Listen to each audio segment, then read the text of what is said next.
Kiara, yon. So you're in Tabing Ilog, no? Yes po, Tabing Ilog. And what's the difference naman dito sa One More Chance? Sobrang iba po kasi una, I'm surrounded with a lot of veteran actors, theater actors. And syempre, iba na yung mga kasama ko. Kasi Tabing Ilog first, Tabing Ilog dalawa, pangalawa, parang same yung mga kasama ko. Pero dito, iba talaga yung feel na maraming theater actors talaga. Maraming theater actors talaga. Before makasama mo sa ABS, mostly, yes, no? Yes, so another experience at parang sisimula ako sa pinakauna ulit dahil ibang karakter naman yung gagampanan ko, which is si Trisha. Sige, can I ask other questions na showbiz related? Okay. So yung mga nangyari ngayon, mga hiwalayan, anong effect sa'yo naman? Kasi parang connected naman sa One More Chance, di ba? May mga hiwalayan din dyan. Anong feeling mo na? Nalulungkot ka rin? Or alam mo yung truth din? Siyempre lahat po ng hiwalayan, masakit po talaga yan.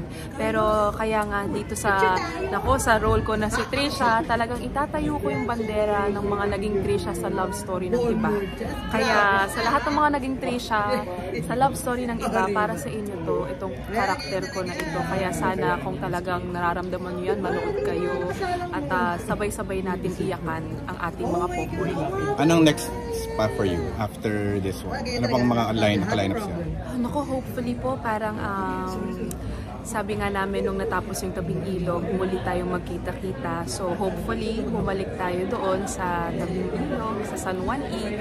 At ayun po, marami pang mga theater and hopefully TV experiences din within acting. Paano yung mga super fans mo nung sa ex-love team mo? Anong masasabi mo sa kanila? Ay, syempre, sobra ko pa rin po talagang pasasalamat kasi yung iba kahit alam nila na yun nga na hiwalay na yung love team namin from before. Supportive pa rin sila, tsaka nandyan pa rin sila. Meet yung vloggers mo, yung nakadedicate talaga sa love team before. You met them, the two guys. Oo, kaya wala na silang content. Pero talagang parang pero love ka pa rin nila. Nagme-message pa rin si minsan.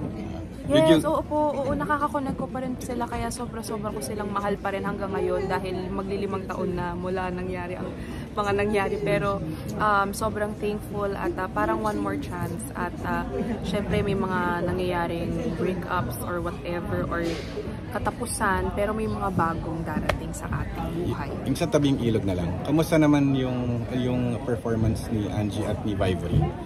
Ay, grabe. Sobra ko silang proud. Parang every time na matatapos yung show namin, parang hinahag ko sila kasi gusto ko sila talagang sabihan na sobra kayo nakaka-proud kasi nakita ko yung process nila na kinakabahan sila nung una kasi first time nila mag-theater.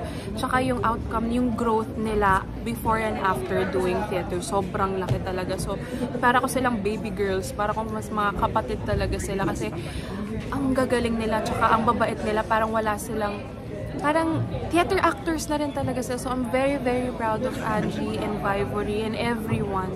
Kaya sana muli tayong magkita-kita sa San Juan. What made you so brave to bring out the truth? Yun na lang, last question. Siguro sa pagkatao ko din na hindi ko kayang hindi magsalita ng totoo at galing sa puso ko lagi. At ganun din naman ako nung nanggaling ako sa PBB. Sabi ko sa sarili ko na kahit anong mangyari dito sa industriyang ito after ng Big Brother, dito sa showbiz industry, I still wanna be true to my core and to show people who I am and not act as if na hindi ako yun. Kaya hindi ko kaya na hindi ko sabihin yung yung totoo. So medyo malaking risk yung ginawa ko, tumalunok sa bangin, pero siya, liberating siya after. Is there more positive things that happened after?